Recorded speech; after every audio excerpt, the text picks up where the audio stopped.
Na mtazamaji wa PMTV Tanzania, uhali gani? Karibu katika update za PMTV. Nipo hapa tena kukujuza kile ambacho unapaswa kukijua kupitia hapa PMTV. Naam, sasa muda huu nakujuza kuhusu kule Afrika ya Kusini, ambapo bunge la Afrika Kusini limeunda kamati maalum itakayochunguza iwapo kuna msingi wa kisheria wa kumuondoa madarakani Rais Cyril Ramaphosa kutokana na kashfa inayomkabili. Hatua hiyo imekuja kufuatia uamuzi wa mahakama uliobaini kuwa bunge lilikiuka katiba kwa kuamua kutofanya uchunguzi kuhusu tuhuma zinazomkabili rais.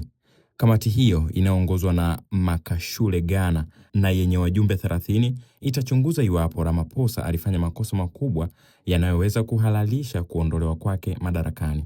Kashfa hiyo inahusiana na wizi wa maelfu ya dola uliotokea mwaka 2020 katika shamba la Palapala linalomilikiwa na rais.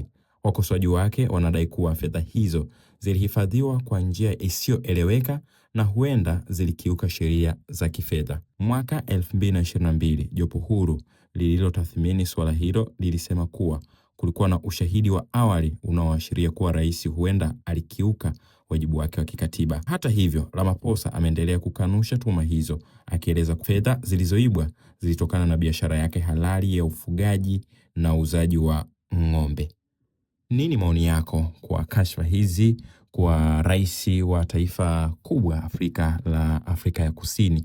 Lakini pia unaona Afrika ya Kusini ikienda kusimama katika masuala ya utawala, ambapo kwa sasa tu katika nchi hiyo kuna mambo mengi yakiendelea, mfano ile ya kuondoa wageni, ambapo wananchi wanajichukulia sheria mkononi na kuwaadhibu wale ambao hawana uraia wa pale Afrika ya Kusini. Lakini pia kuna mambo ya tuhuma za rushwa hazijaanza kwa Ramaphosa tu, hata Jacob Zuma naye rais wa nchi hiyo naye alikumbwa na tuhuma kama hizo.